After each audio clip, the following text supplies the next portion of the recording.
I always thought I was meant to work for someone else. Growing up in a small town, I watched my parents struggle to make ends meet, working long hours at jobs they didn't love, but they did it because they had to. I knew I didn't want that life, but I didn't know what else was out there. I went to college with a vague sense of what I wanted to do, but no real passion for anything in particular. Like most people, I fell into the trap of going through the motions, thinking that if I just followed the right steps, I'd eventually end up happy. I graduated with a business degree, found a decent job at a marketing firm in the city, and settled into what I thought was the real world. The first few months weren't bad. I made friends, I got decent feedback on my work, and I felt like I was on the path to success. But the longer I stayed, the more I realized how uninspiring the corporate grind was. Every day felt like a blur of meetings, deadlines, and a constant stream of emails that never seemed to stop. It was during a random conversation with a coworker that everything started to change. One day, while grabbing coffee in the break room, we were talking about side hustles, something a lot of people were trying out at the time. My coworker, Alex, mentioned that he had started a small online business selling custom t-shirts. At first, I thought it was just a typical hobby business, something people did to make a few extra bucks. But then he told me that it was actually making him more money than his full-time job. That was the moment the seed was planted. I started thinking, if Alex can do this, why can't I? I knew nothing about e-commerce or selling anything online, but the thought of having some control over my own life was intoxicating. I decided to start my own business. I began by researching everything I could find about starting an online business. I devoured articles, watched YouTube videos, and joined online forums where people discussed their entrepreneurial journeys. The more I learned, the more I realized how much I didn't know. The fear of failure started to creep in, and I almost gave up before I even started. But something inside me told me that if I didn't take the risk, I would regret it forever. I spent weeks coming up with ideas, but nothing really clicked until I stumbled upon the concept of dropshipping. For those who don't know, dropshipping is a business model where you sell products through an online store, but instead of holding inventory, you partner with suppliers who ship products directly to the customer. It sounded simple enough. I didn't need to invest in a warehouse, didn't need to handle inventory, and the risk was relatively low. I launched my first store, an online shop selling custom-designed phone accessories. I didn't have a huge budget to spend on ads or flashy marketing, so I relied on social media and word of mouth. At first, things moved slowly. I remember the feeling of excitement every time I saw my first few orders come in, even though they were just a trickle. It was proof that people were willing to buy something I created. But it was still a far cry from making any serious money. I spent months tweaking my website, adjusting my product offerings, and learning the ins and outs of digital marketing. I experimented with Facebook ads, Instagram promotions, and influencer partnerships. There were days when I would wake up to an inbox full of customer complaints and returns. I would get discouraged and think about quitting. But then I remembered why I started in the first place: the freedom, the chance to build something on my own terms. One night, after a particularly frustrating week of poor sales and increasing debt from advertising costs, I decided to take a step back and reevaluate everything. I asked myself, what's working? What's not? I realized that my product selection was too narrow, and my marketing was too generic. I had been following what other successful dropshippers were doing, but I wasn't truly connecting with my customers. That's when I pivoted. I decided to focus on a niche that I was genuinely passionate about: fitness. I rebranded my store, renamed it, and shifted my focus to selling high-quality fitness accessories like resistance bands, yoga mats, and dumbbells. I poured my energy into creating a brand that resonated with fitness enthusiasts. I started sharing workout tips on my social media accounts, engaging with my followers, and building a community around my brand. It wasn't an overnight success, but slowly, things started to click. My sales began to pick up, and I was finally seeing the kind of growth I had been hoping for. I got more confident in my ability to create content, connect with customers, and scale my business. But there was still one big problem: my marketing budget. It was limited, and I needed to find a way to scale without overspending. That's when I discovered the power of email marketing. I'd heard about it before, but I didn't truly understand how effective it could be. I spent hours learning how to create high-converting email campaigns, build a subscriber list, and automate the entire process. The results were incredible. My sales started to grow consistently, and I was able to reinvest the profits into improving my product offerings and expanding my brand. A few months later, I hired my first employee, a freelance designer to help with graphics for my social media accounts and website. It was surreal. I had gone from being a one-man operation to having someone else help me build this business. That was the moment I realized I had something real. I wasn't just running a side hustle anymore. I had a business. Fast forward to today. My company is a full-time operation. I've expanded beyond fitness accessories and now offer a wide range of health and wellness products. I've hired a small team, and I'm constantly looking for new ways to improve my business and help it grow. I still have setbacks, and there are days when things don't go as planned, but the difference now is that I'm doing something I love. I'm building something that's mine. Looking back, I can't believe how far I've come. If you told me 5 years ago that I'd be running a successful online business, I wouldn't have believed you. But now, I'm living proof that with hard work, perseverance, and a willingness to learn from mistakes, anyone can create their own success.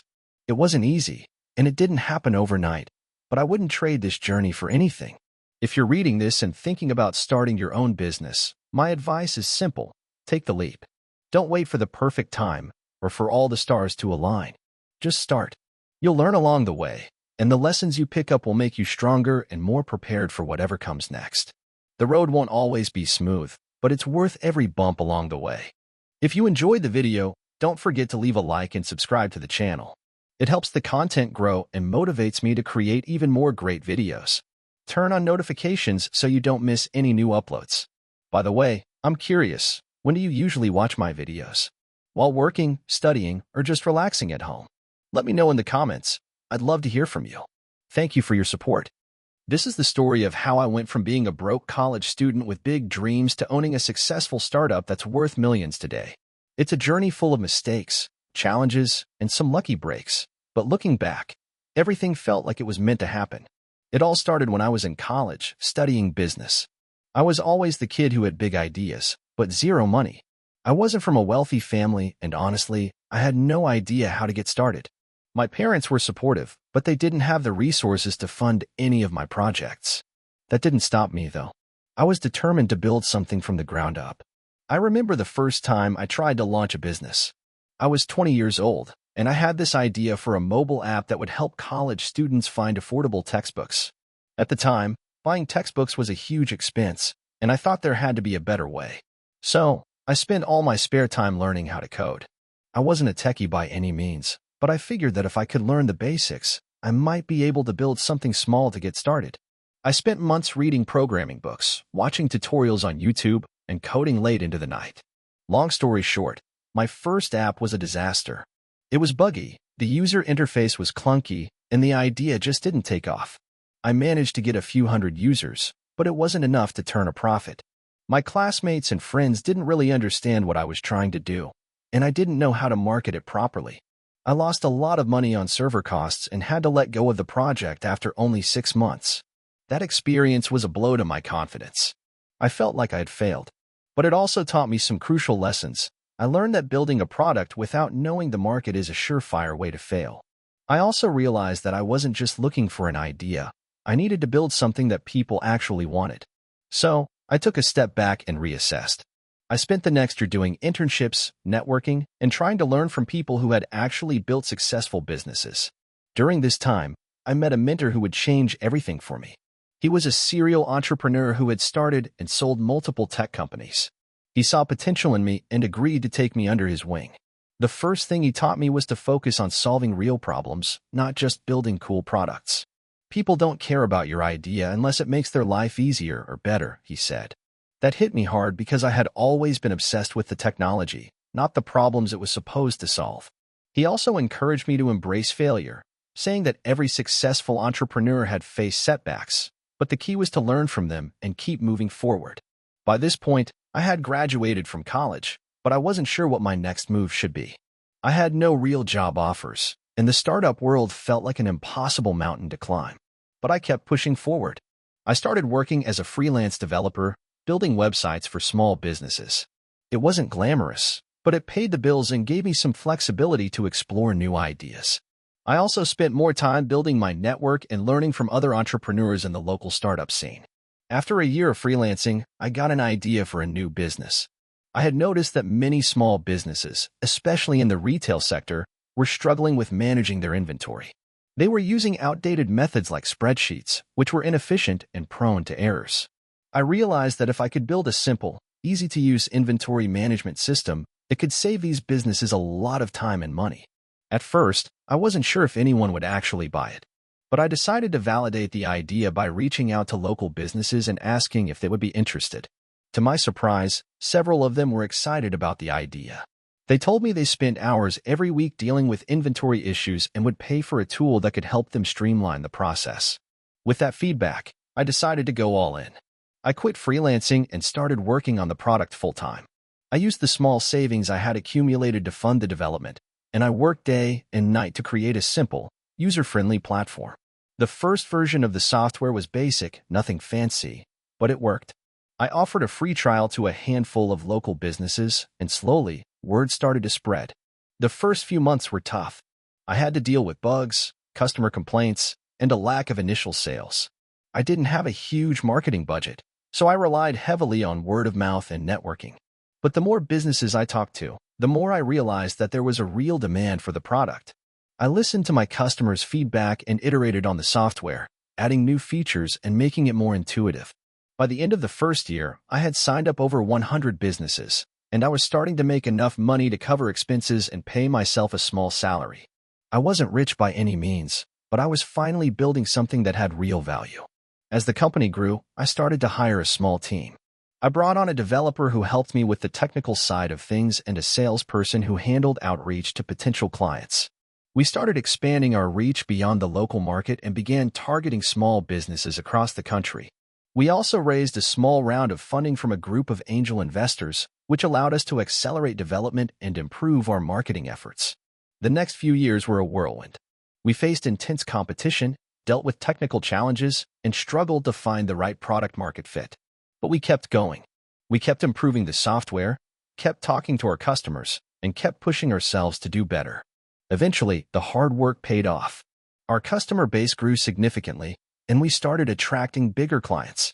Our product became the go-to solution for small businesses in the retail and hospitality industries. Today, my startup is a multi-million-dollar company. We've raised multiple rounds of funding, expanded into new markets, and grown a team of talented people who are as passionate about solving problems as I am. Looking back, it's hard to believe how far we've come. There were so many moments when I doubted myself, when I thought about giving up. But now, I know that every failure, every setback, and every late night spent working on the product was worth it.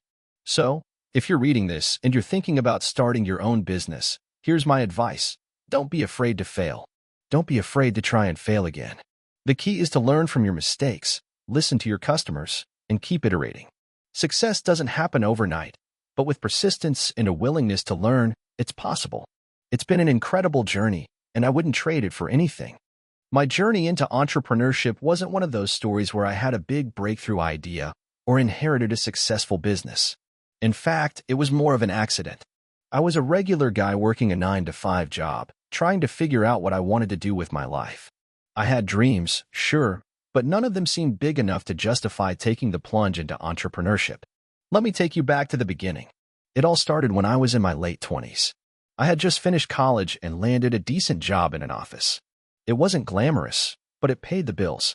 I had a solid routine, went to work every day, and spent my evenings binge-watching Netflix. Life was comfortable but not exciting. One evening, I got an email from an old friend. He had started a small online business selling custom t-shirts and was doing pretty well for himself. He asked me if I wanted to be a part of it, as he needed help with marketing and customer service. At first, I wasn't interested. I had no experience in marketing, and frankly, I didn't think I had the time to commit to something that wasn't my primary job. But he convinced me to give it a shot. It turned out that managing an online store wasn't as hard as I thought. We had a great system in place for taking orders, designing shirts, and printing them. I started handling customer queries, setting up ad campaigns, and experimenting with social media strategies. We saw some modest growth, and it felt good to be doing something that wasn't just sitting in an office for 8 hours a day. A few months into this side hustle, I started to notice patterns. Our sales were growing steadily, but there were a lot of people who were buying our shirts but never coming back. The one-time customers were a problem. It became clear to me that if we could turn these people into repeat buyers, our business would thrive. I spent some late nights doing research on customer retention and loyalty programs. I had no formal background in business, but I was determined to make this side project a success. I started implementing loyalty rewards, sending follow-up emails after a purchase, and offering discounts for future orders. Slowly but surely, our repeat customer rate started to climb. People were buying more shirts, and our revenue increased. I could feel the momentum building, and that's when I had a light bulb moment. I realized that what we were doing, selling shirts, could be scaled. We could create a brand, expand into new products, and build a community around it. The idea of turning this little side hustle into something bigger started to take hold. But there was a catch. I was still working full-time. And as much as I loved the idea of growing this business, I couldn't ignore my regular job. I was torn. I didn't want to risk my stable income, but the thought of building something of my own was too appealing to ignore. One night, I sat down with my girlfriend and had a heart-to-heart. She knew how much I loved working on the business, and she could see that it had the potential to become something bigger. She suggested I take the leap, quit my job, go all in, and really give it a shot. It was terrifying, but after a lot of thought, I decided to go for it. The next month, I handed in my resignation. I had saved up enough money to cover a few months of living expenses, but I knew I had to make this work. It was now or never. The first few months after quitting my job were a blur. I woke up every day with a list of tasks longer than I could ever complete. I was working 12 to 14 hours a day, handling everything from product development to marketing to customer service. But it felt different than when I was working my office job. There was no boss to answer to, no corporate ladder to climb. This was my thing. At the same time, things started to get tricky. Sales were growing, but not at the pace I had hoped. I was burning through my savings faster than I'd anticipated. The pressure was building. I remember one night, sitting in front of my computer, trying to figure out how to pay for the next batch of inventory and feeling completely overwhelmed. I thought about giving up, about going back to a regular job, but something inside me told me to keep going. I made a promise to myself that I wouldn't quit. Instead of giving up, I dug deeper. I got creative with my marketing strategies, worked with influencers on Instagram, and started experimenting with Facebook ads. Slowly, the momentum picked up. Our social media following grew. More people were visiting our website, and sales started to rise. But even as the business began to stabilize, new challenges emerged. Managing inventory, dealing with suppliers, handling customer complaints, it was a never-ending cycle. I remember a period when one of our suppliers shipped the wrong items to customers. It was a disaster. People were upset, and we had to issue refunds and replacements, which ate into our profits. It felt like every time we fixed one problem, another popped up. Despite the setbacks, I refused to let them break me. I learned from every mistake and kept pushing forward. And then, one day, something clicked. We launched a new line of products, a set of eco-friendly shirts, and they sold out almost immediately. That was the turning point. The success of that launch gave me the confidence to scale the business further. We started working with new suppliers, hired a couple of employees to help with customer service, and expanded our product line to include hoodies and accessories. By the end of the second year, our business had grown more than I could have imagined. We were generating a steady stream of revenue, and for the first time in a long time, I felt like I was in control of my future. I wasn't just a guy working for someone else. I was building something real. Looking back, I realized that the journey wasn't easy. There were countless moments of doubt, frustration, and exhaustion. But those moments also taught me some valuable lessons. I learned the importance of persistence, the need to adapt, and the value of taking calculated risks. Today, the business is thriving. We have a full team, multiple product lines, and a loyal customer base. I've learned more in these past few years than I ever could have in any corporate job. And while I can't say I have it all figured out, I'm proud of how far I've come. If there's one thing I've learned, it's this. Sometimes the best opportunities come when you least expect them. It wasn't a big idea or a grand plan that got me here. It was a side hustle that started with a simple email from a friend. And while the path wasn't always clear, I'm grateful I had the courage to take that first step. If you're thinking about taking the leap into entrepreneurship, just know that it won't be easy.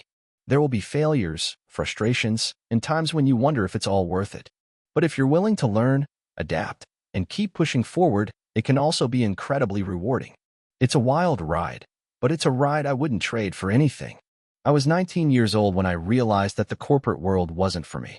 Fresh out of high school, I had signed up for college with the idea of pursuing business management. But by the time I hit my second semester, I knew something was off. I wasn't cut out for the 9 to 5 grind.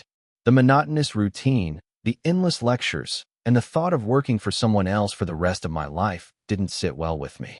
One night, after yet another exhausting day of classes, I sat down and reflected on my life. I knew I wanted to do something more, something I was passionate about. The first step in this journey was recognizing that I wasn't going to be like everyone else. I didn't want to work for a paycheck. I wanted to create something, build something from the ground up. But like most people my age, I had no idea where to start. So, I did what any modern-day person would do. I started Googling. I stumbled upon a story about a college dropout who turned a simple idea into a multi-million-dollar business. The idea wasn't anything groundbreaking. It was an online store that sold custom t-shirts. But what stuck with me was the fact that this person had started from scratch and, despite all the odds, built a thriving business. I couldn't stop thinking about it. That night, I made up my mind. I would start an online business. But what? What could I sell? What niche would I target? My mind raced with possibilities. I had a few ideas, but none of them felt quite right.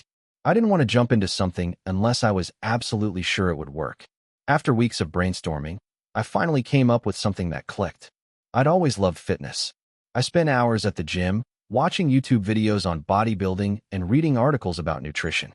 I had a passion for health and wellness that I could talk about for hours. So, why not combine my love for fitness with business?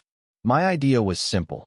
I would create a brand that sold premium workout gear and supplements to a niche audience.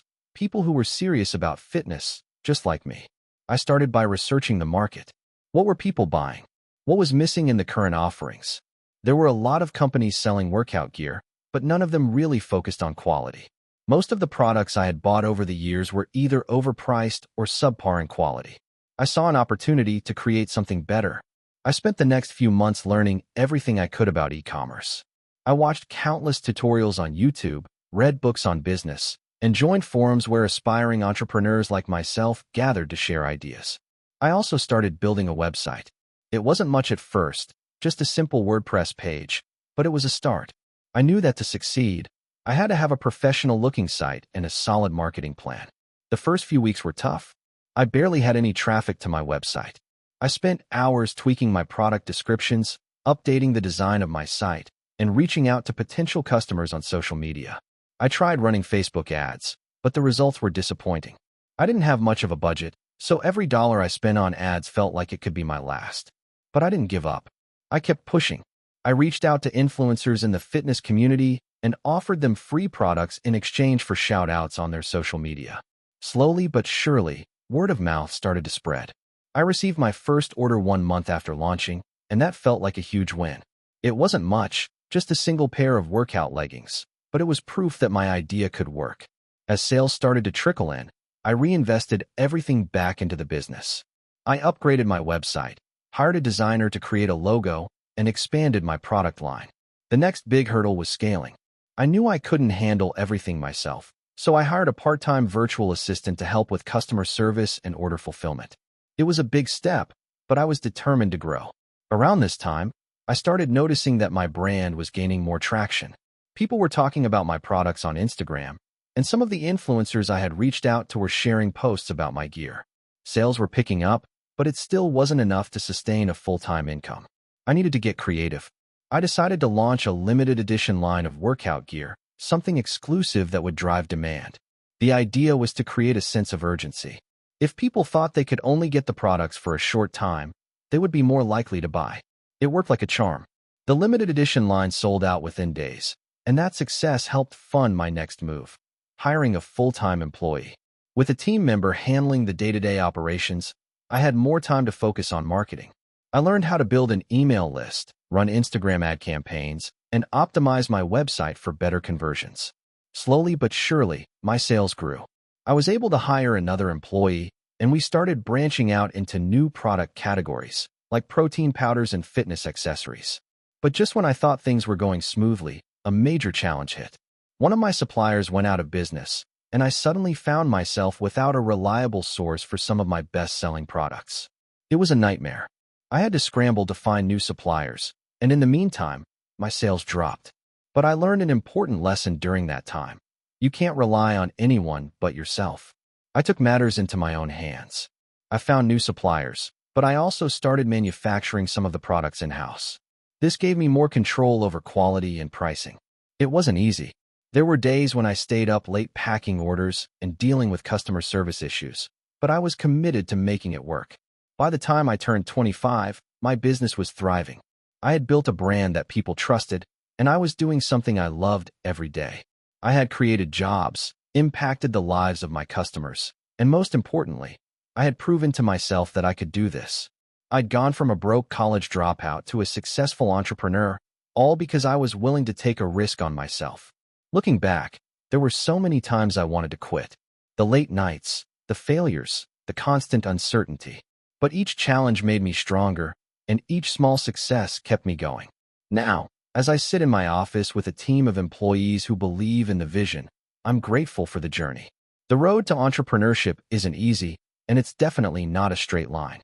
But if you're willing to put in the work, stay persistent, and learn from your mistakes, the rewards are worth it.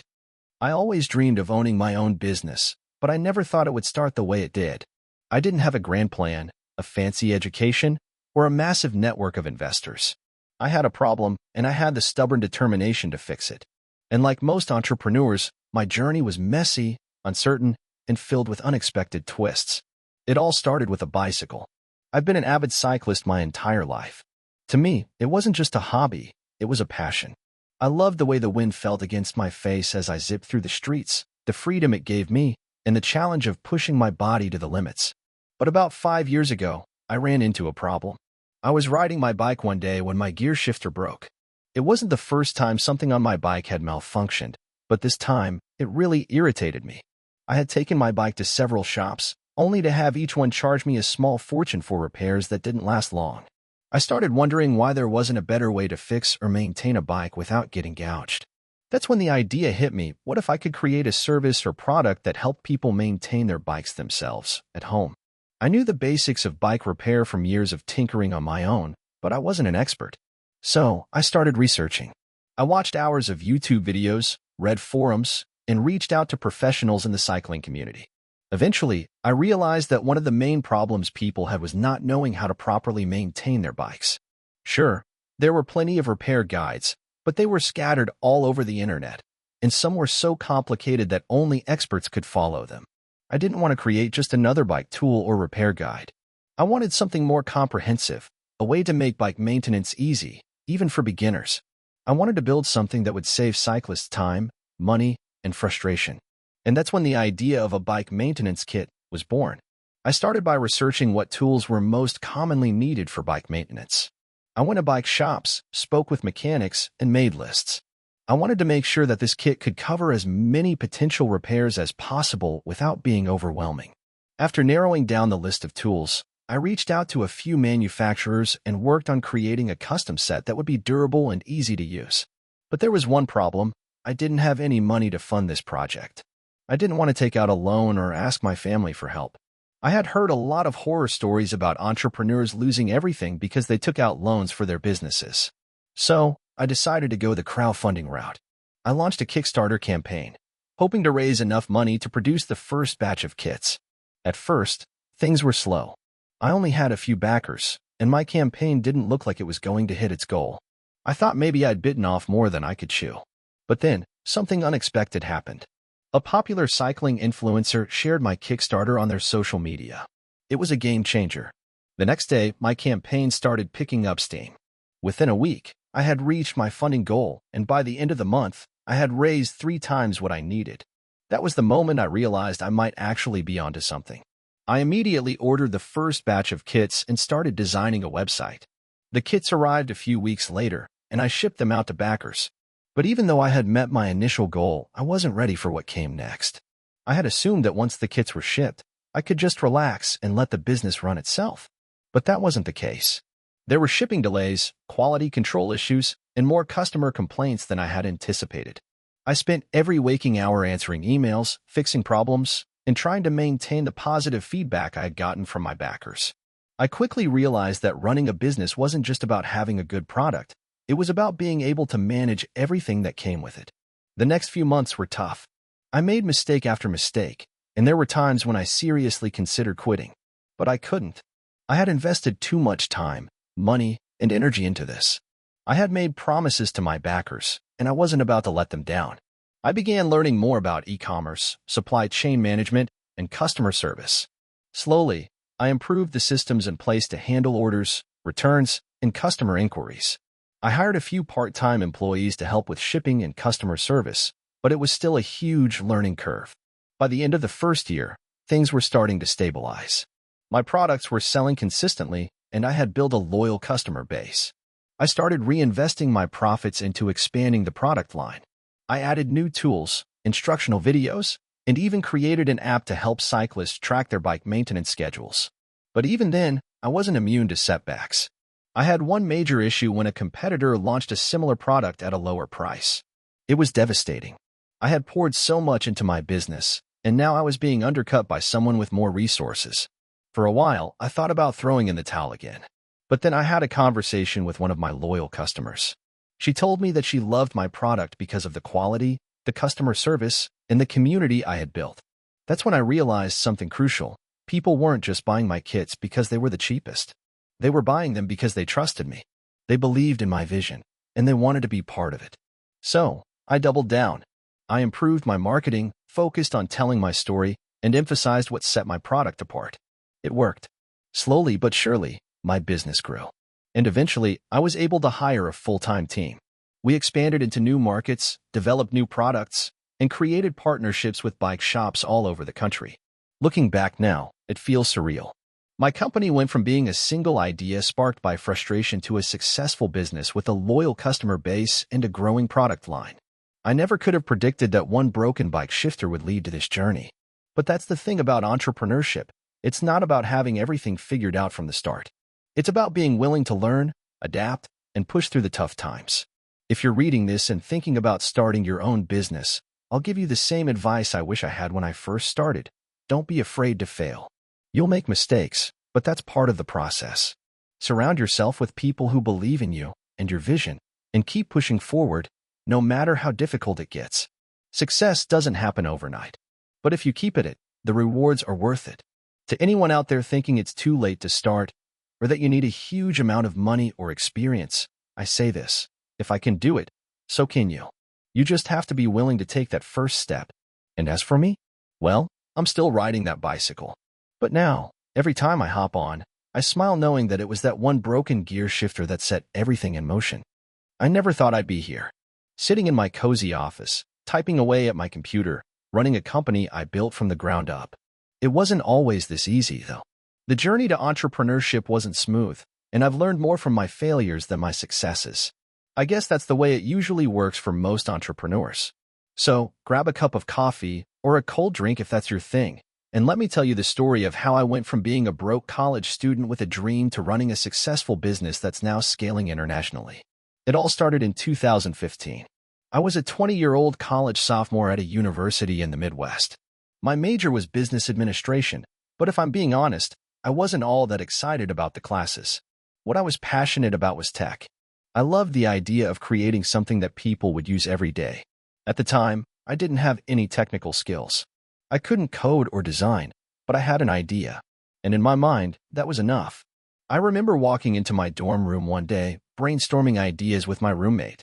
He was an engineering student, so he was always knee-deep in tech stuff. I'd been reading a lot about app development, specifically about how there was a gap in the market for a platform that helped students find affordable textbooks.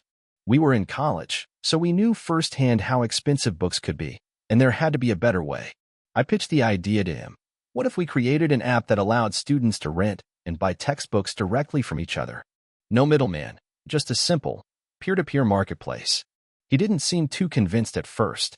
He pointed out that there were already platforms like Chegg and Amazon, but I argued that none of them addressed the real pain point, the lack of transparency and the ridiculous markup on textbooks.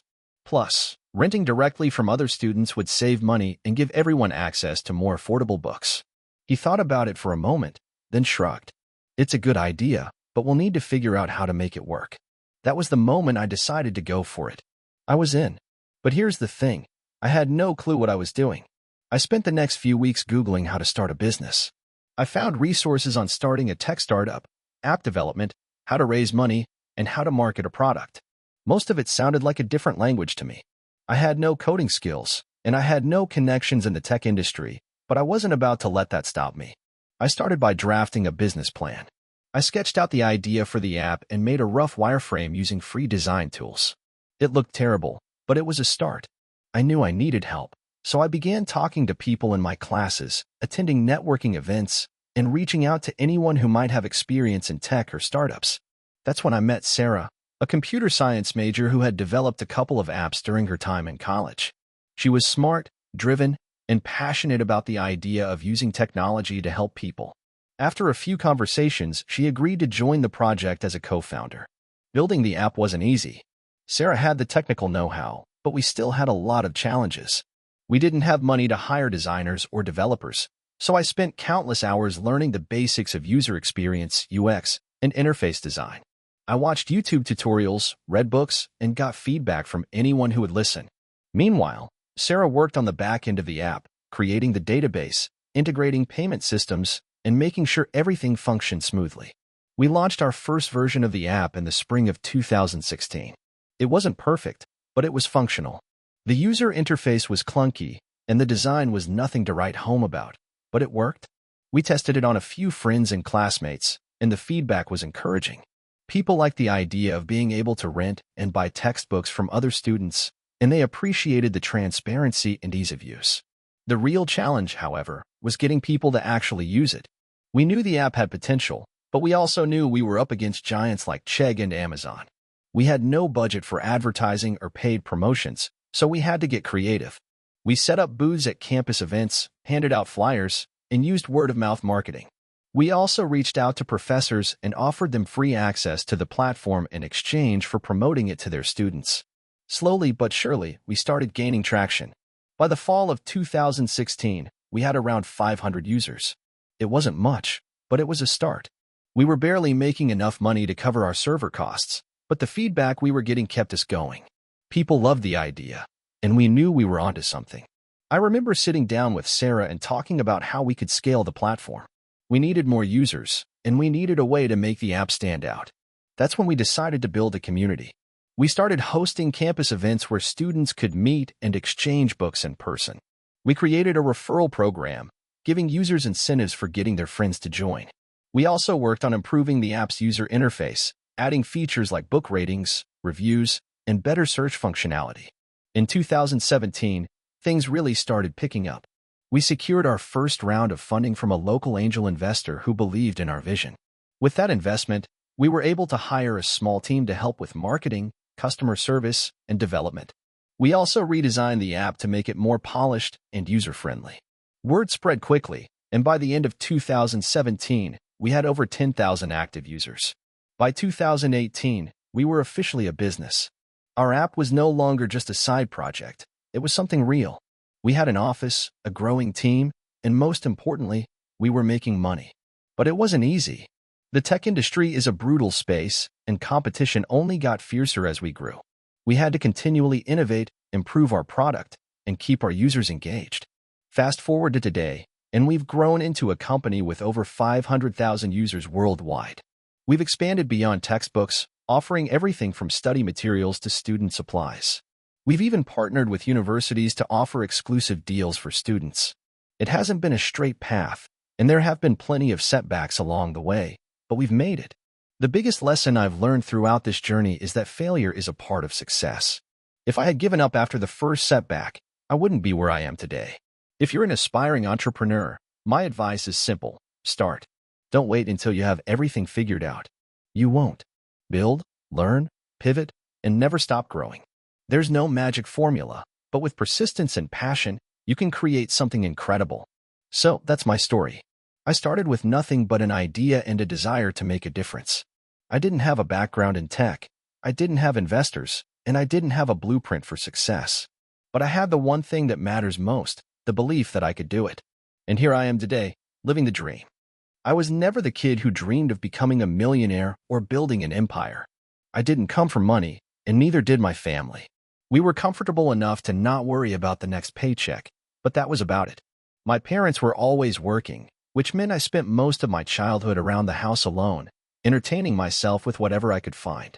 I remember spending hours playing video games, building Lego sets, or just writing down ideas in notebooks, some of which were nonsense, but some were kind of cool. Looking back now, I see that those notebooks were my first attempts at entrepreneurship, even though I didn't realize it at the time. It all started with a random business idea during a summer break in college. I was sitting at home one afternoon, mindlessly scrolling through my phone when I came across an article about how people were making money flipping products online. I thought, wait, you mean people are selling stuff on eBay and Amazon and making a full-time living out of it? At first, I didn't take it seriously. I was a computer science major, so the idea of selling physical products seemed like a far cry from writing code. But the more I thought about it, the more intrigued I became. It seemed simple enough: find a product, sell it, make a profit, repeat. So, I decided to give it a shot. I started small. I spent hours scouring online marketplaces, trying to find underpriced items that I could flip for a higher price.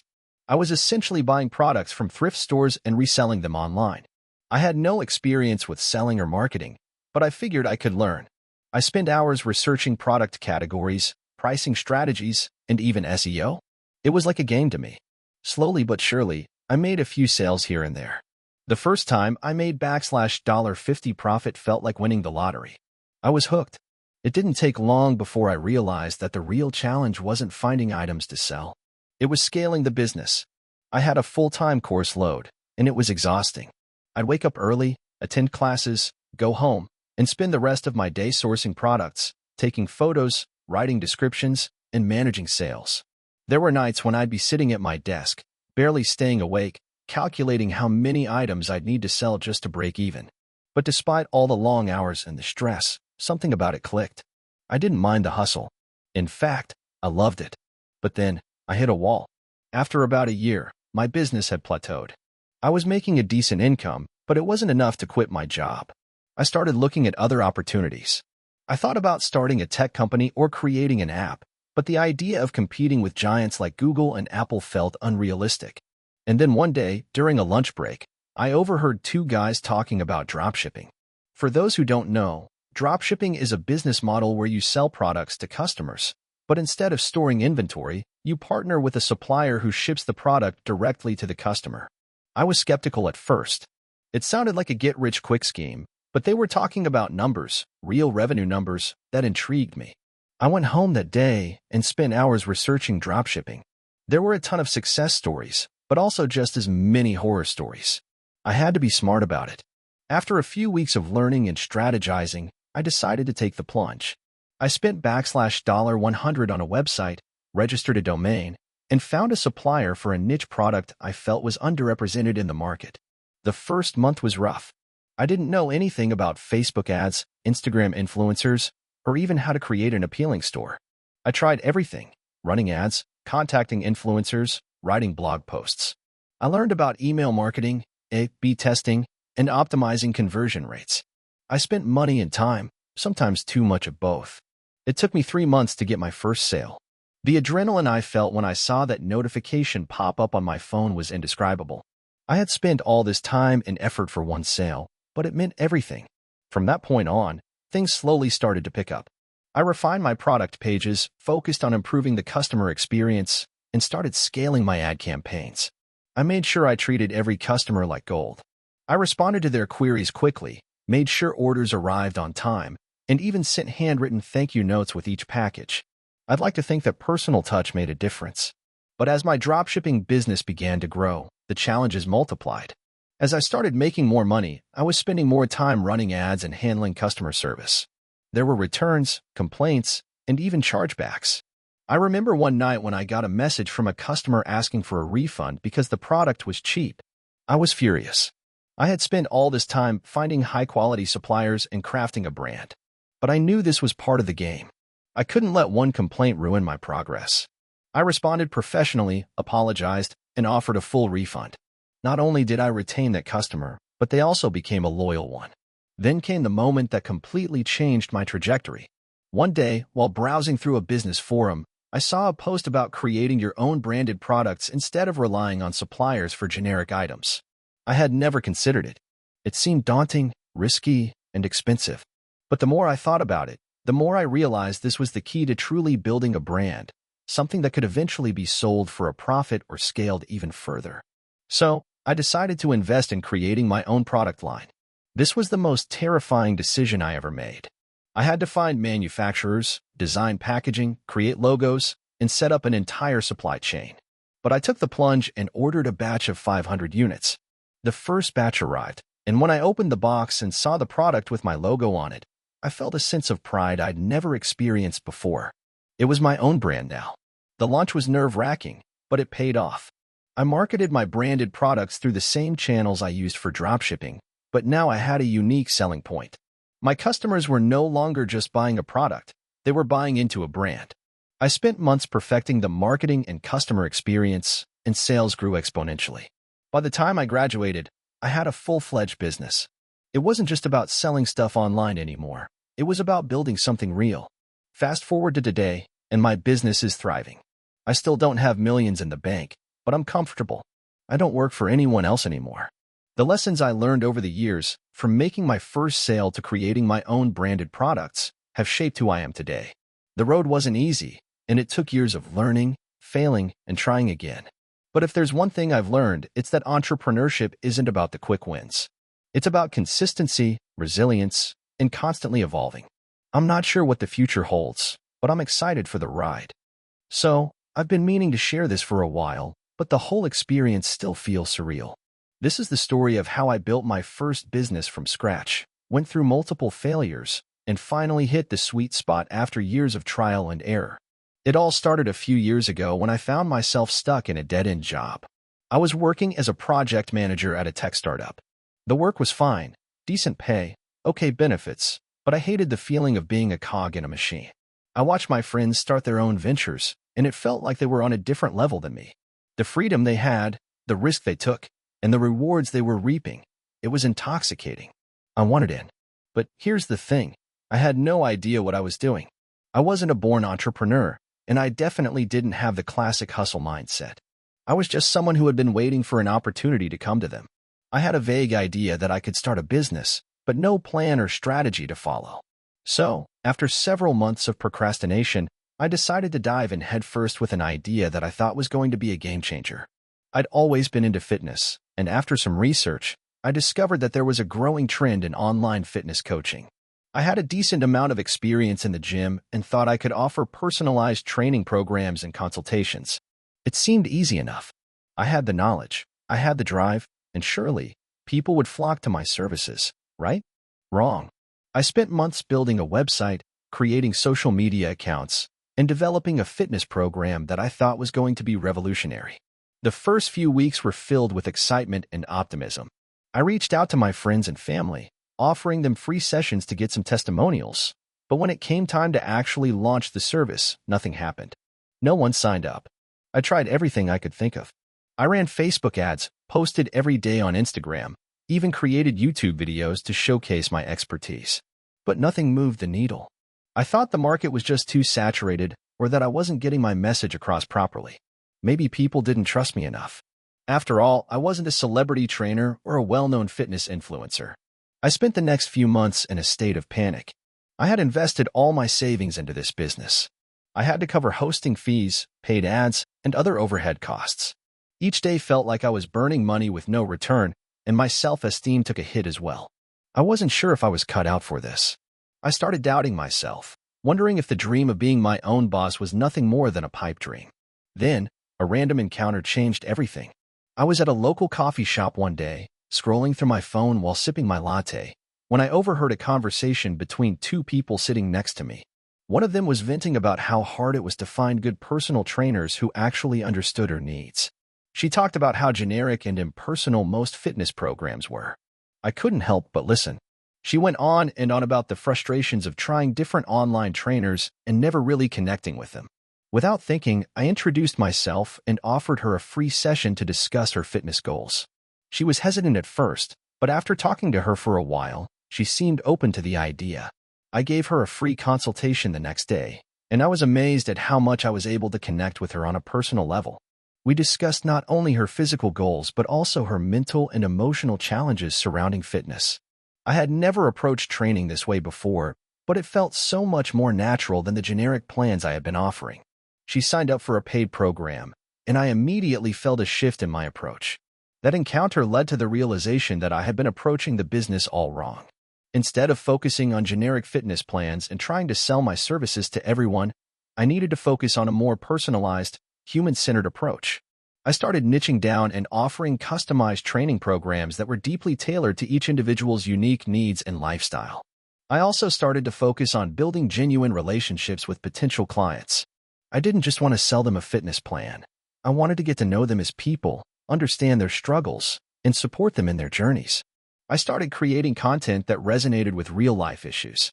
Instead of posting generic workout tips, I shared stories of my clients overcoming obstacles, the challenges of fitness, and how it's not just about the body, but the mind as well. Slowly but surely, things started to pick up. I didn't get rich overnight, and it didn't come without its challenges.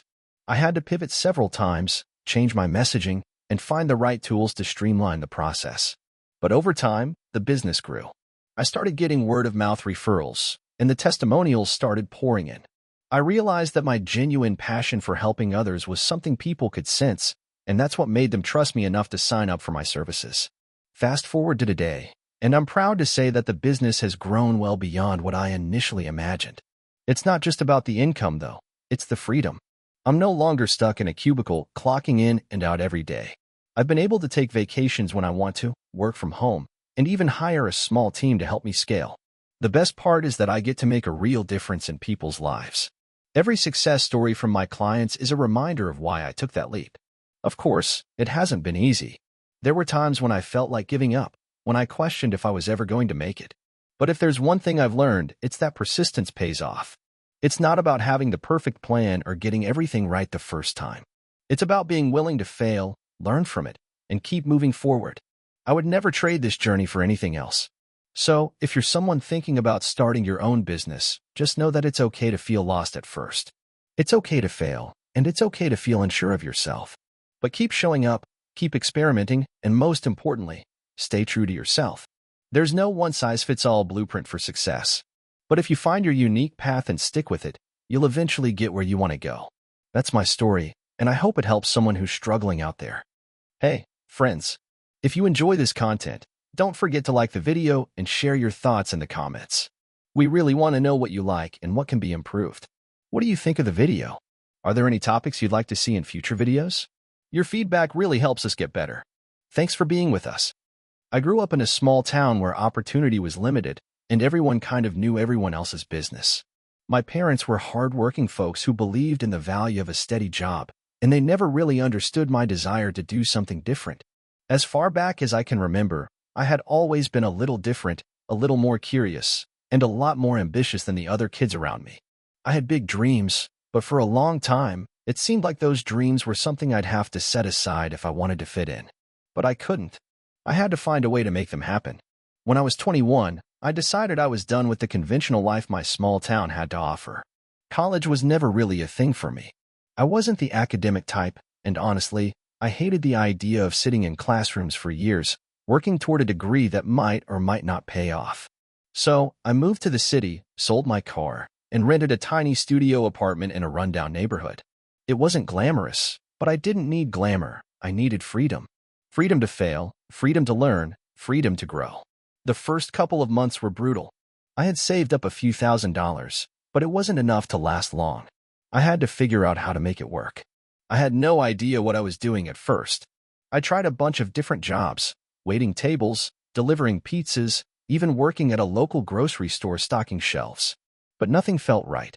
The more I worked, the more I realized that I didn't want to work for someone else. I wanted to build something for myself. I wanted to be my own boss, and I wanted to do something that mattered. After several months of trial and error, I stumbled upon an idea that I thought had potential. I was living in a city with a huge population of college students, and I noticed that there was a lack of affordable, quality, and convenient meal options for them.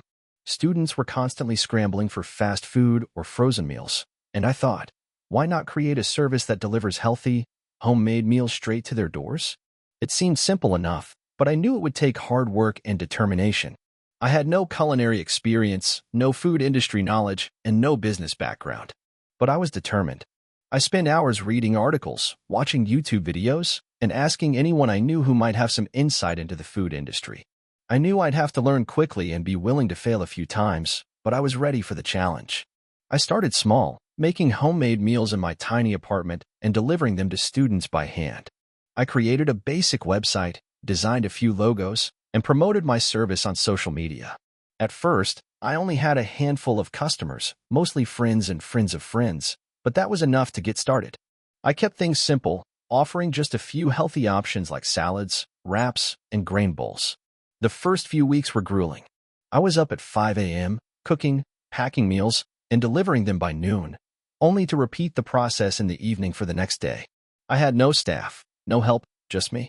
And it was exhausting. But every time I delivered a meal and saw the smile on a student's face when they got their food, it pushed me to keep going. Slowly, word started to spread. More students started placing orders, and I began to see a steady increase in business. But that didn't mean everything was smooth sailing. One of my biggest challenges came when I had to balance quality with quantity. At first, I was making everything by hand, but as demand grew, it became clear that I couldn't keep up with the orders on my own.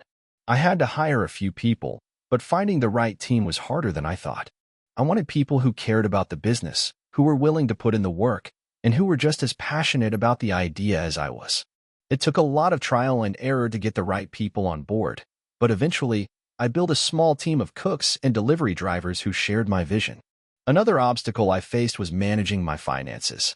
At first, I was running everything out of pocket, and keeping track of cost was a nightmare. I didn't know much about accounting or budgeting, so I made a lot of mistakes.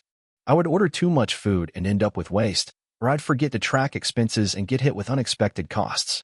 Eventually, I hired a part-time bookkeeper to help me stay on top of things. It was a small expense, but it paid off in the long run because it gave me the clarity I needed to understand where my money was going and how I could make more profitable decisions. As the business grew, I started to invest in better marketing strategies. I ran Facebook ads, collaborated with local influencers, and even sponsored events on college campuses. But the biggest turning point came when I launched a subscription service. I figured that students would love the convenience of having their meals automatically delivered to their door each week. And I was right. The subscription service helped stabilize my cash flow and brought in a steady stream of customers. By the end of my first year, my business had grown beyond my wildest dreams. I was no longer delivering meals by hand. Now I had a full-fledged kitchen, a larger team, and a fleet of delivery drivers. We had hundreds of regular customers, and the brand was starting to gain traction. I even began expanding the menu to include breakfast items and snacks. But just as things were looking up, disaster struck. One night, after a long day of preparing orders, my kitchen caught fire. It wasn't a huge blaze, but enough of the kitchen was damaged that we couldn't operate for a few weeks. It felt like everything I'd worked for was crumbling down around me. I had insurance, but it wouldn't cover all the damages. I had to take out a loan to cover the repairs and continue paying my employees. I thought about quitting more times than I'd like to admit, but I couldn't. I couldn't let it end like that. So, I put my head down, worked through the repairs, and came up with a plan to recover. I started offering discounts to loyal customers and ran a GoFundMe campaign to help raise funds. It wasn't easy, but slowly, I got my kitchen back up and running, and business began to pick up again. Fast forward to today, and I'm proud to say that my business has grown far beyond what I ever imagined. We now operate multiple kitchens across the city, have over 50 employees, and deliver thousands of meals every week. We've even expanded into neighboring cities. It's still a grind. There are always new challenges, new problems to solve, but I love it. Every day feels like a new opportunity to learn, grow, and improve. The road wasn't easy, and it wasn't fast, but I learned that building a business is all about persistence. There were so many times I wanted to quit, so many obstacles that seemed insurmountable.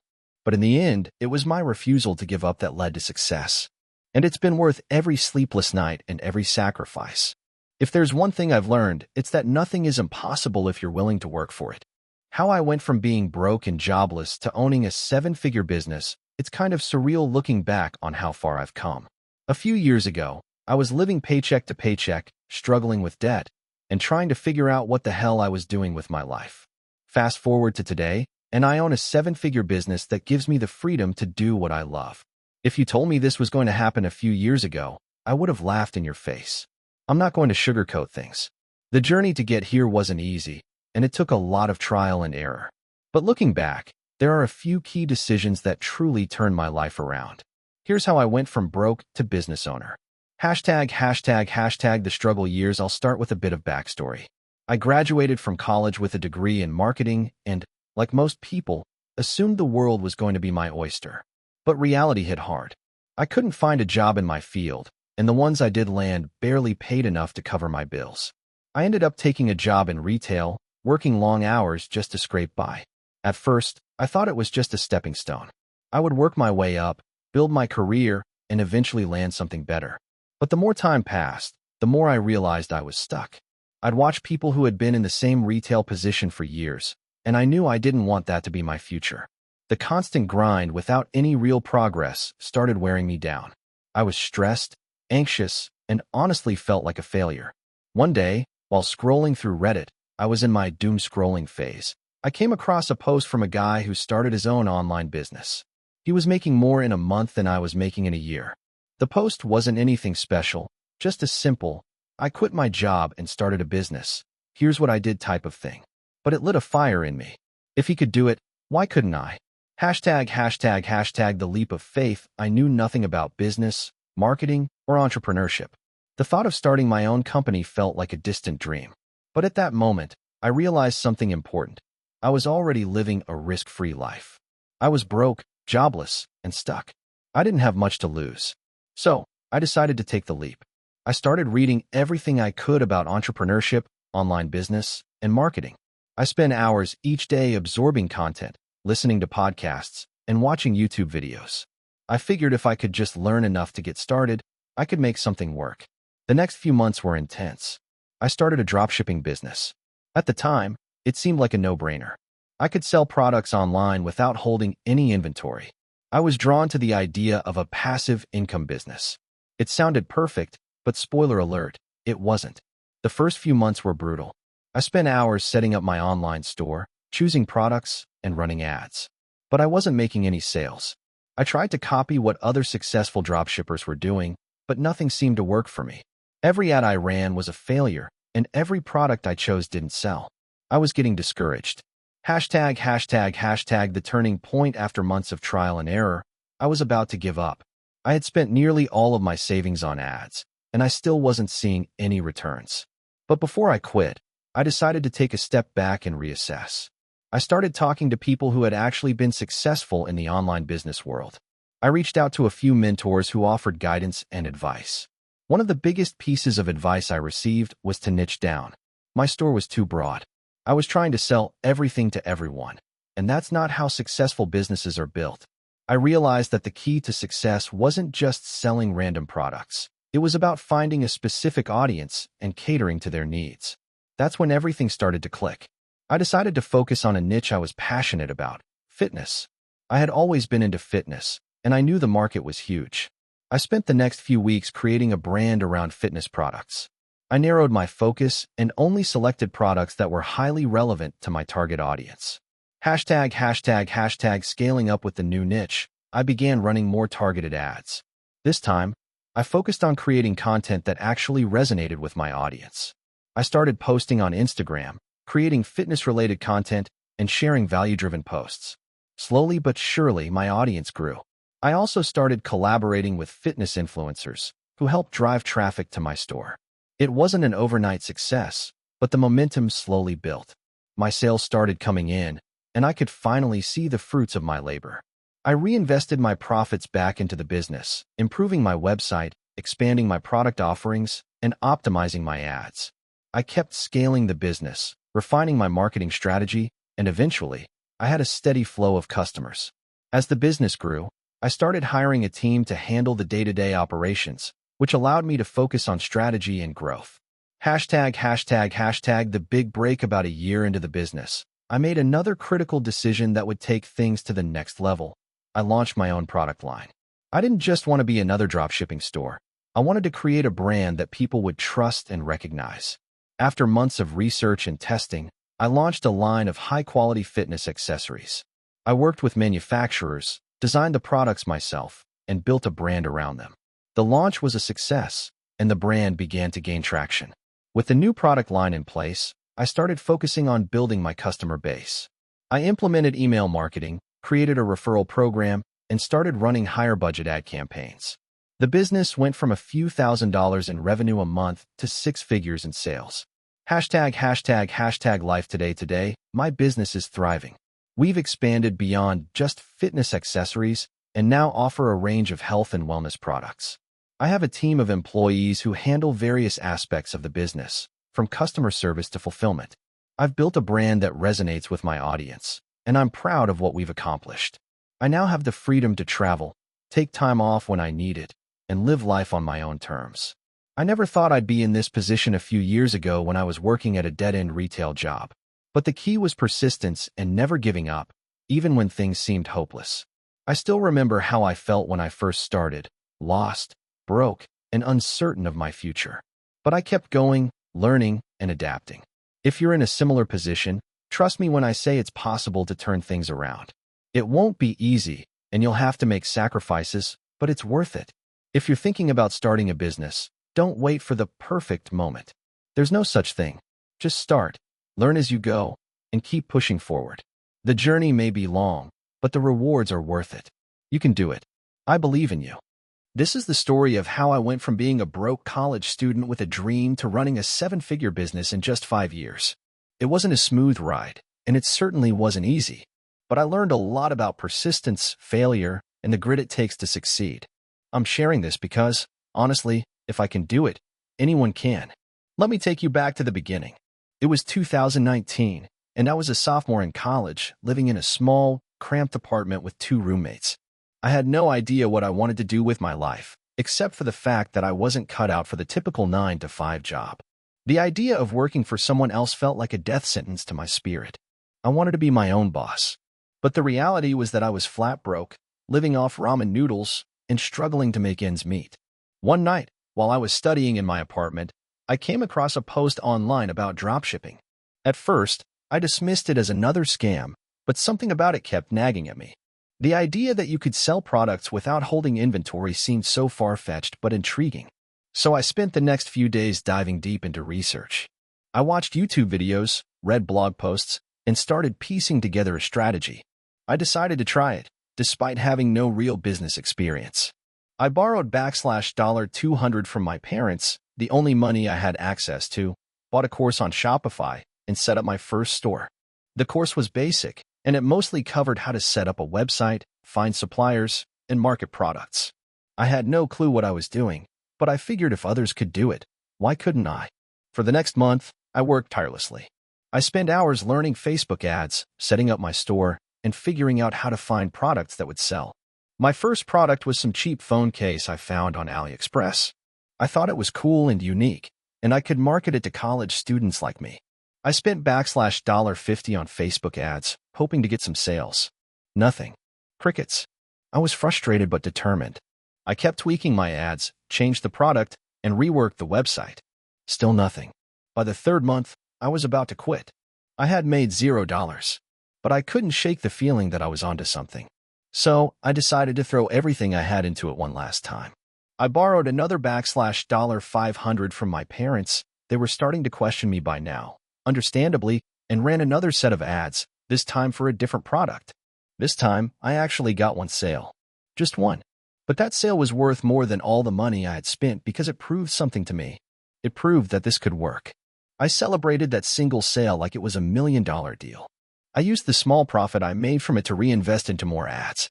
Slowly but surely, the sales started coming in. But the process wasn't quick. I had to constantly test new products, optimize ads, and try different strategies. I remember late nights where I'd stay up until 3 a.m. analyzing ad performance, reading forums, and tweaking my store. My friends didn't understand. They thought I was wasting my time and money on a pipe dream. Then, something clicked. I stumbled upon a product that took off. It was a portable blender. I was skeptical at first. It was a cheap item, but the margins were good, and it had a viral potential. I tested the ads again, and within days, my sales were going through the roof. By the end of the month, I had made my first $10,000 in sales. I was ecstatic but also terrified. This was real now. I had built something. It wasn't huge yet, but it was a start. I realized that scaling the business was a whole new challenge.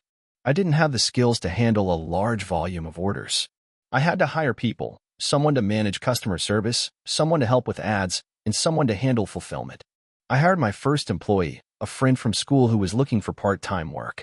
She helped me stay organized and respond to the hundreds of emails I was getting daily.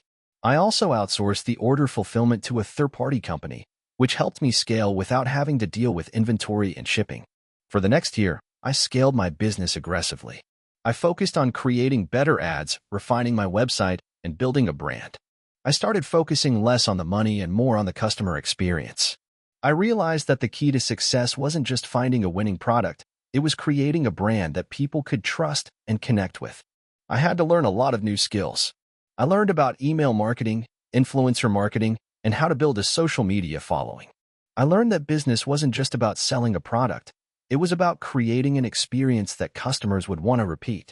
My business was growing fast, but I was working more hours than ever. I still felt overwhelmed, but the money was starting to come in. By the end of 2020, I was hitting 6 figures in revenue. It was crazy to think about how far I had come in such a short time. But the challenges kept coming. Taxes, managing employees, and the constant need to innovate and stay ahead of the competition made me realize how tough entrepreneurship really was. I was living and breathing my business every single day, and it was exhausting. But I had no choice. If I wanted to keep growing, I had to keep pushing.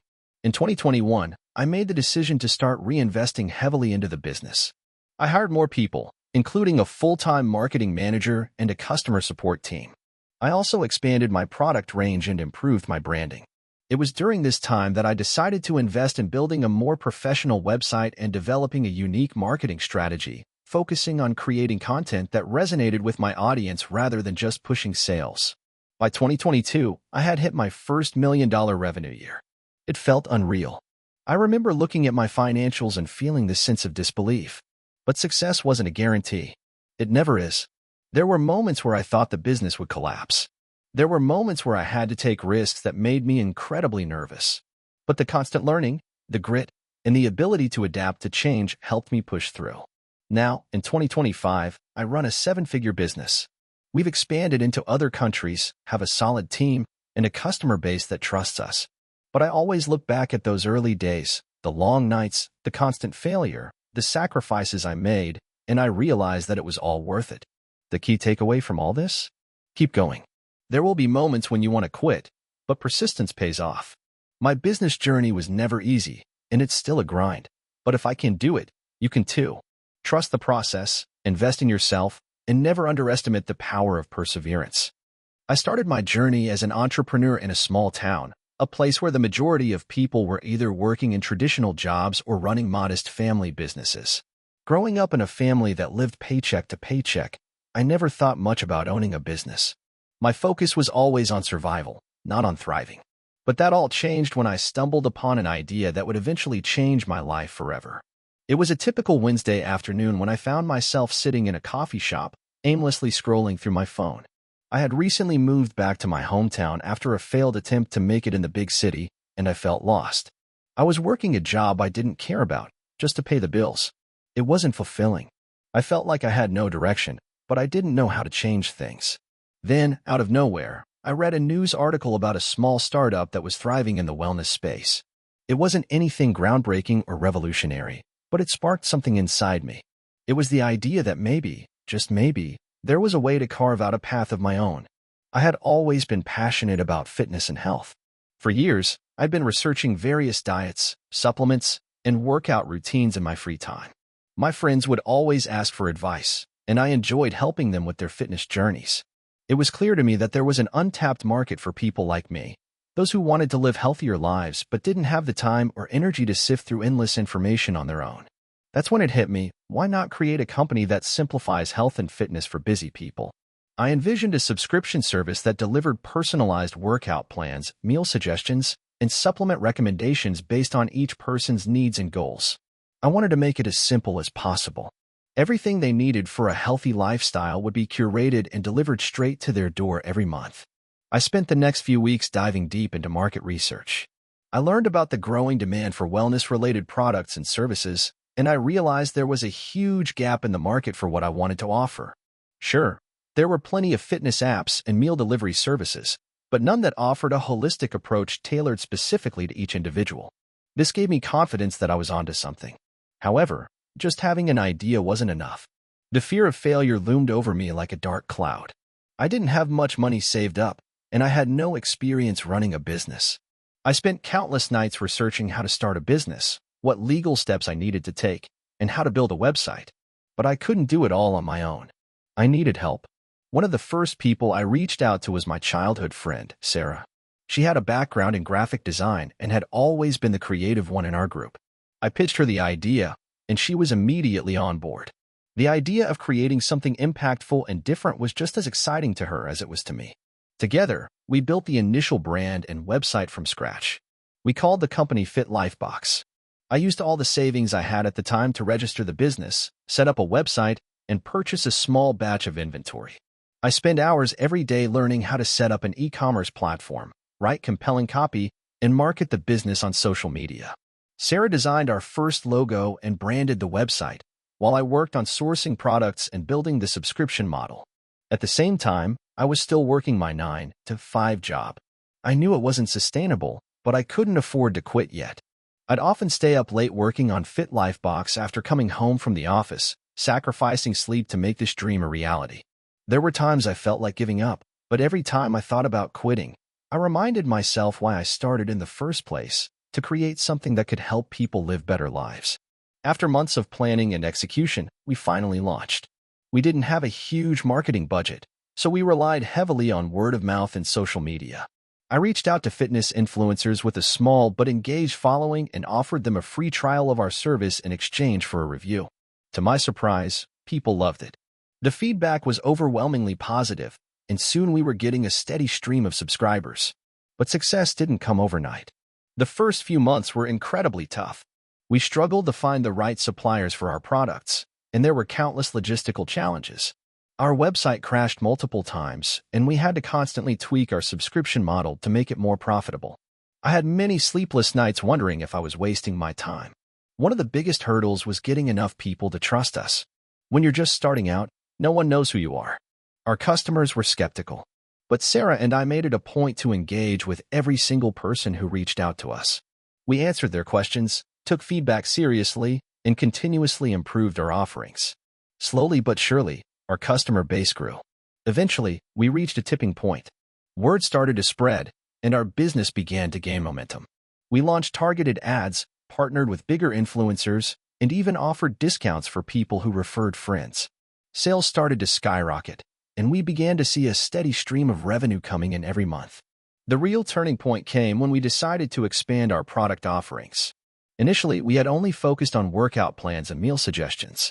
But after listening to our customers, we realized there was a demand for more specialized products, like organic supplements, workout gear, and even wellness gadgets. This expansion allowed us to increase the average order value for each customer, and it helped us stand out even more in the crowded wellness market. Looking back, the journey was far from easy. There were countless challenges, from self-doubt to financial strain to logistical issues. But through perseverance, a strong team, and a relentless focus on the customer, we were able to build a business that I'm incredibly proud of. Fit Lifebox has grown into a multi-million-dollar company, and we've expanded our reach globally. The best part of it all? I'm no longer stuck in a job that doesn't fulfill me. I'm doing something that I'm passionate about every single day, and I get to help people live healthier, happier lives. The satisfaction of seeing our customers thrive and knowing that we played a part in that is more rewarding than any paycheck. If you're reading this and you're unsure about taking the leap into entrepreneurship, I urge you to go for it. The road won't be easy, and you'll face plenty of obstacles along the way. But if you stay focused, put in the work, and never give up, you can make your dream a reality. It won't happen overnight, but if you're willing to stick it out, the rewards can be more than worth it. I always knew I wanted to build something from the ground up. But like most entrepreneurs, I had no clue how long it would take to actually turn that idea into a thriving business. My journey wasn't glamorous, and it wasn't a straight shot to success. But it was the kind of story that, looking back, I'm incredibly proud of. I grew up in a small town, where the idea of becoming an entrepreneur wasn't something that was openly discussed. My parents were both hardworking folks. My dad worked as a mechanic, and my mom worked at a local diner. They instilled in me the value of hard work and perseverance, but they also taught me the importance of making smart choices. I didn't exactly have the traditional childhood of entrepreneurial spirit. I didn't have a lemonade stand or a paper route or any of the typical ways young kids try to make money. I just went to school, played sports, and figured I'd end up working a regular job, like most people I knew. In high school, I had a few entrepreneurial sparks. I remember trying to sell some t-shirts I designed, but I had no clue about marketing or how to manage a business. I barely made any profit, and the whole thing fizzled out after a few months. But the experience stayed with me. It was my first taste of what it felt like to create something from scratch, and I realized it was something I wanted to get better at. After high school, I went to college and studied business. I figured if I was going to pursue entrepreneurship, I needed to learn the ropes. But, honestly, it wasn't the classes that shaped my entrepreneurial journey. It was everything I did outside the classroom. I started working part-time jobs and even interned for a small marketing firm. The job wasn't glamorous, but it gave me a front-row seat to how businesses operate. I learned a lot about customer service, business operations, and, most importantly, failure. I saw a lot of small businesses in the area come and go, and I was determined not to let that happen if I ever started my own company. After graduation, I started to feel the pressure. Everyone around me was either getting a corporate job or going to grad school, and I was still sitting on this dream of creating my own company. I didn't know what the business would be. There were so many ideas floating in my head, but I did know that I had one thing many people didn't: the desire to fail forward. Fast forward a couple of years, and I found myself working in a marketing position at a small tech startup. It wasn't exactly what I envisioned for myself, but it was a decent job with decent pay, and I got to learn from some truly inspiring people. The startup culture was fast-paced and always changing. I loved the vibe of working in a small company where you could have a direct impact on how things went. But after a while, I started to get that itch again. The entrepreneurial itch. I had saved up a little money, and I decided it was time to take the leap. I didn't know what kind of business I wanted to start, but I knew I had to jump. The first thing I did was reach out to a few mentors I had met over the years. One of them was an old professor who had been very supportive during my college years. He had built and sold a few companies, so I thought he might have some insight. He listened to my ideas and told me something that stuck with me. The best business is one that solves a real problem. That advice was like a light bulb moment for me. Up until then, I had been thinking too much about what sounded cool or what could make a lot of money. But he was right. It wasn't about the idea. It was about solving a problem that people actually had. At the time, I was living in a small apartment and was constantly struggling with organizing my life. I was always losing track of my schedule, forgetting important tasks, and just generally feeling disorganized. I wasn't alone either. Every person I knew seemed to have similar struggles. So, I started to think about how I could create a business around making people's lives easier. That's when I came up with the idea of creating an app that could help people organize their personal and professional lives in one place. An all-in-one tool that combined task management, scheduling, and habit tracking. The idea felt like something that could make a difference, so I decided to roll with it. I'll be honest, I didn't know the first thing about building an app. I had an idea, but I didn't have the technical skills to execute it. So, I started reaching out to developers. At first, everyone I talked to seemed interested, but they were always too busy with their own projects or their rates were too high for me to afford. It took a few months of reaching out to dozens of developers before I finally found a small team that was willing to work with me. They were young, hungry, and they believed in the vision. Building the app wasn't smooth sailing. There were countless hours spent ironing out bugs, refining the user experience, and figuring out the right monetization strategy. At one point, we almost ran out of money. I had to borrow from friends and family just to keep the project going. But I kept pushing forward. I knew I had something good, I just had to prove it. We launched a beta version of the app, and the feedback was overwhelmingly positive. People were using it, loving it, and recommending it to others. But that was only the beginning. The real challenge came when we had to scale. We were still a small team, and our resources were limited. The marketing budget was tight, and the competition in the productivity space was fierce. I had to get creative. I started leveraging social media and building an organic following. I wrote blogs, did podcast interviews, and reached out to influencers in the productivity space to get the word out. Slowly but surely, people started to take notice. It wasn't long before we had our first 1,000 users, then 5,000, and then 10,000. As the numbers grew, so did the pressure. I had to make tough decisions. We had to hire more people, improve customer support, and continuously update the app to keep up with user demands. I was learning something new every day, and I was constantly feeling like I was juggling 100 different things at once. There were moments where I thought about giving up, but then I'd look at the impact the app was having on people's lives, and that would give me the fuel to keep going. Today, my company is doing well.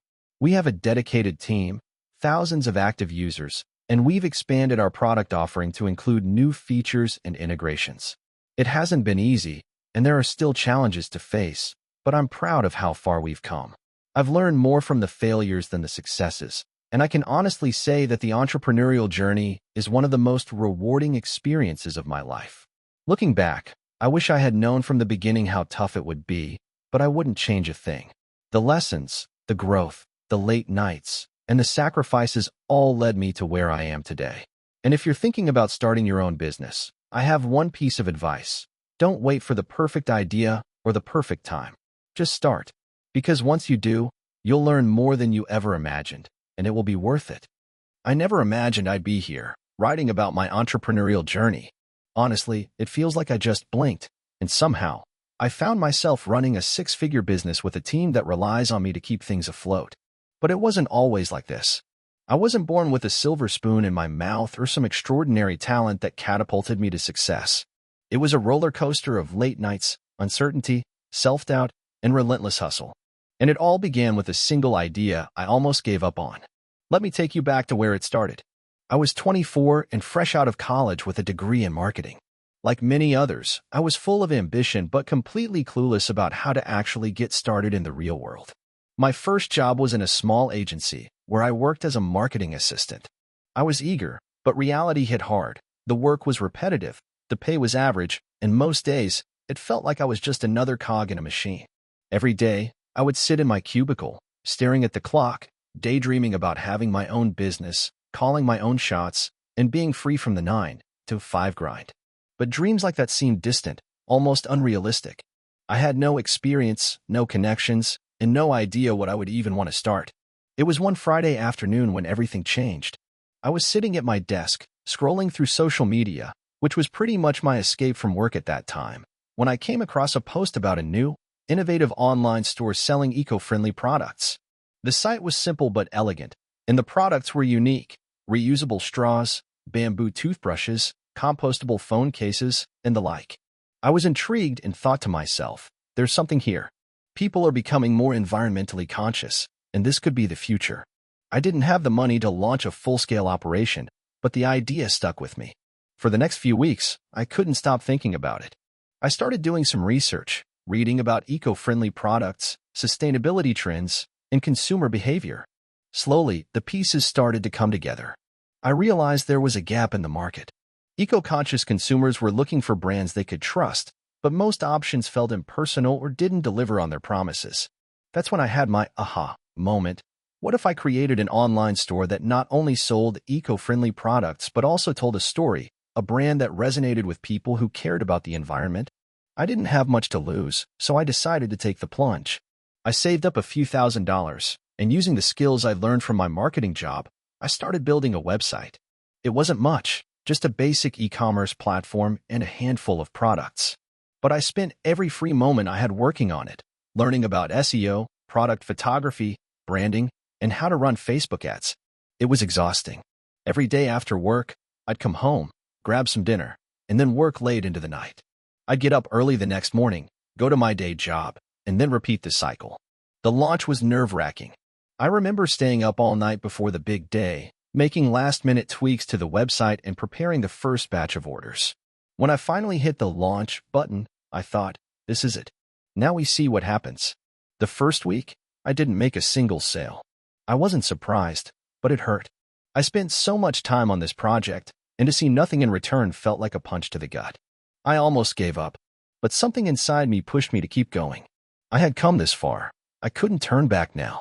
So, I kept tweaking the website, running ads, and reaching out to influencers who might help spread the word. Slowly, things started to pick up. The first few sales came in, then a few more. By the end of the month, I had made $2,000 in revenue, which was a huge win for me at the time. It wasn't much, but it was enough to prove that the concept could work. I reinvested every penny into growing the business, buying more inventory, improving the website, and running even more ads. Every day was a grind, but I was starting to see progress. As the months went by, I continued to learn and refine my approach. I experimented with different marketing strategies, focused on customer service, and tried to build a community around the brand. I started offering promotions, creating content, and even launching a small subscription box service with eco-friendly goodies. Sales grew steadily, and by the end of year one, I had generated $50,000 in revenue. It wasn't life-changing money, but it was a start, and I was thrilled. Then came the turning point. One day, I got an email from a popular YouTuber with over 1 million subscribers. She wanted to feature my products in one of her videos. I couldn't believe it. This was the break I needed. I sent her a package with some of my best-selling items, and within a week, her video went live. It exploded views, likes, and, most importantly, sales. My website crashed multiple times due to the traffic, but when it came back online, I was flooded with orders. I made more money in 1 week than I had in the past 6 months combined. That moment changed everything. I realized the potential for growth was massive, and I started scaling the business. I brought on help, first a part-time assistant, then a full-time operations manager. I expanded the product line, improved the packaging, and started working with more influencers. The next couple of years were a blur of fast-paced growth, long hours, and constant decision-making. I faced countless challenges along the way: inventory shortages, shipping delays, competition from bigger companies, and managing a team. But every hurdle just made me more determined to keep pushing forward. Today, I have a team of 15, and we're on track to hit over $1 million in revenue this year. We've expanded our product offerings, including sustainable fashion and eco-friendly home goods. I built a community of loyal customers who believe in our mission, and we've been able to give back to environmental charities through our profits. But none of this would have been possible without taking that initial leap of faith, without that one idea, that one moment of inspiration, and the persistence to keep going when it seemed impossible. Looking back, I'm grateful for everything I've learned. I'm not perfect, and the journey hasn't been easy, but it's been worth every late night, every failure, and every success. The road to entrepreneurship isn't a straight line, but I wouldn't change a thing. If you're sitting on an idea and wondering if you should go for it, my advice is simple: do it.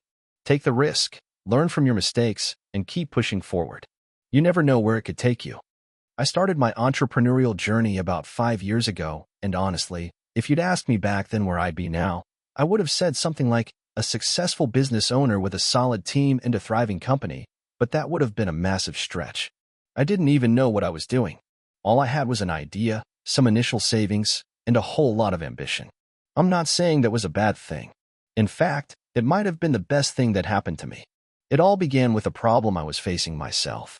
I had just moved to a new city, and, like most people, I needed a way to meet new people and establish a routine. In the process, I realized that a lot of my peers were also struggling with the same thing, whether it was socializing or finding quality local businesses or experiences. For a while, I tried to ignore the issue, thinking it was just a part of moving somewhere new. But the more I thought about it, the more I realized this was a widespread problem, not just a personal one. One night, while scrolling through social media and feeling more isolated than I'd like to admit, it hit me. What if there was an app that helped connect people with things to do and places to go in their city, based on their interests and preferences? I could just imagine how much easier it would be to know what was going on around me, to find people who enjoyed the same things, and to not feel like an outsider. So, I started sketching out an idea for an app. My background wasn't in tech or app development. I had a degree in marketing, and I'd worked in retail and sales most of my life. But this idea, it felt like it could be something big. I researched the market, trying to see if there were other similar services, but everything I found was either too generic or didn't quite get what I thought was missing. I realized this was my opportunity. The first few months were an absolute blur. I started researching how to develop an app, attending networking events, and talking to as many developers as I could find. The problem was that I had zero experience in tech, and most developers I talked to either thought my idea was too broad or that I didn't have the money to bring it to life. But I didn't care. I wasn't going to back down. My idea was solid. I was sure of it. I didn't have enough money to hire a full development team, So I took out a loan from the bank and started saving as much as I could from my day job. The first thing I did was hire a freelance developer from a platform like Upwork. At first, things went smoothly. We worked together on building the MVP, minimum viable product, with me handling the business side of things, branding, marketing, and user experience, while he focused on the technical side. But of course, things didn't stay smooth for long. As we neared the end of the development process, I began to realize that the vision I had for the app and the actual technical execution weren't quite in sync. It wasn't the developer's fault, it was mine. I had been so eager to get something out there that I didn't take the time to fully understand what was possible and what wasn't. The MVP was nowhere near the polished product I had envisioned, and that realization was a hard pill to swallow. I spent a few sleepless nights thinking about the future of the app. I had invested all my savings, taken out a loan, and poured my heart into this project, but now I was stuck with something that wasn't quite right. I had two choices. I could either scrap the whole thing and move on, or I could learn more about app development myself and take full ownership of the process. I chose the latter. I decided to teach myself as much as I could about app development, and I threw myself into learning programming languages. I bought books, took online courses, and even tried to shadow other developers in their free time. Slowly but surely, I started to grasp the concepts, and bit by bit, I started fixing bugs and tweaking features that didn't quite work. About a year into this process, I had the app working the way I wanted. It was basic, but it functioned well. I could finally see my vision coming to life. It wasn't perfect, and there were plenty of areas that needed improvement, but it was something I could start to market. I decided to launch in my new city first and see if people were interested. Marketing was a whole new challenge. With no budget, I relied heavily on word of mouth, social media, and my own hustle. I started reaching out to local businesses to ask if they'd like to be featured on the app for free in exchange for their help spreading the word. Some said yes, some said no, but slowly, the user base began to grow. Every new user was a small victory, and every business that signed up felt like a big win. The first year of operation was rough. I faced countless setbacks, technical issues, and moments where I thought about quitting. There were days when I felt like I was spinning my wheels and getting nowhere. I had invested a lot of time, money, and energy into the app, but the return on that investment was slow. Users came, but not as quickly as I hoped. Businesses signed up, but not at the pace I needed. I started to question whether I was cut out for this after all. But then something amazing happened. The app began to gain traction. People started talking about it more. Businesses started seeing real value in being featured, and I started getting messages from users about how much they appreciated the app. It wasn't a viral success, but it was steady growth. Slowly, the user base expanded beyond my city. I hired a small team to help with customer support and further development, and I realized that I had gone from a solo project to building a legitimate business. I reinvested everything I made back into the company. I hired more developers, marketers, and designers to help refine the product and scale it up. I realized that being an entrepreneur wasn't just about having a great idea. It was about perseverance, being willing to learn, and, most importantly, not giving up when things got tough. Now, 5 years in, my app is operating in several cities across the country, with thousands of active users. I've brought in investors, expanded the team, and even raised a round of funding. It hasn't been easy, and it hasn't been quick, but it's been incredibly rewarding. I've gone from someone with no technical background, no idea how to start a business, and no roadmap for success, to someone who's learned through trial and error how to build something meaningful. I'm still learning every day, and I know I'm far from perfect, but looking back on where I started, I'm proud of how far I've come. And if I can give any advice to someone starting out, it's this. The road is never as smooth as you think it will be, but the perseverance and lessons you gain along the way will make it all worth it. I was working a dead-end job in a call center, taking customer complaints and struggling to get by. It was one of those jobs where you don't look forward to the day but show up because you have bills to pay. I had no real passion for it, no clear path ahead. I was stuck, going through the motions like a lot of people in their mid-20s. But all that changed one random Wednesday when I had the conversation that would eventually lead me to become an entrepreneur. It all started with a guy named Kevin, a coworker who had been in the company for far longer than me. He was the type of guy who always had something to complain about but had a quiet confidence about him. He'd been around the block, seen the ins and outs of the company, and wasn't afraid to share his opinions. I didn't think much of him beyond the typical office chatter, but on this particular Wednesday, things were different. We were on a break, sitting in the break room eating our microwaved lunches when Kevin started talking about his side hustle. I was kind of taken aback. I had never considered the idea of having a side hustle. To be honest, I wasn't even sure what that really meant at the time. I assumed it was just another buzzword that people like to throw around.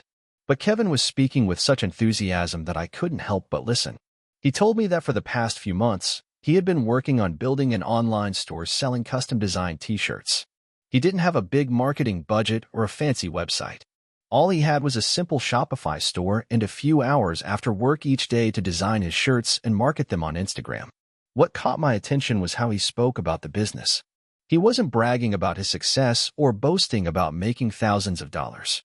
He was just genuinely excited about creating something that was his own. Kevin's business wasn't making him rich, but it was bringing in enough money for him to comfortably pay down his student loans and put some money aside. For the first time, I realized that you didn't need to have a ton of money or a degree from an Ivy League school to start something. It didn't have to be perfect from the beginning, but you had to have that initial spark of inspiration and a willingness to put in the work. Kevin wasn't a genius, and neither was I, but he had the one thing that made the difference: a drive to take action. That night, after work, I couldn't stop thinking about what Kevin had said. I spent hours researching online businesses, trying to find something I could start on the side. I was terrified of failing, but even more afraid of staying stuck in my dead-end job for the rest of my life. I didn't have much money to invest, but I did have time and determination, which was enough to get started.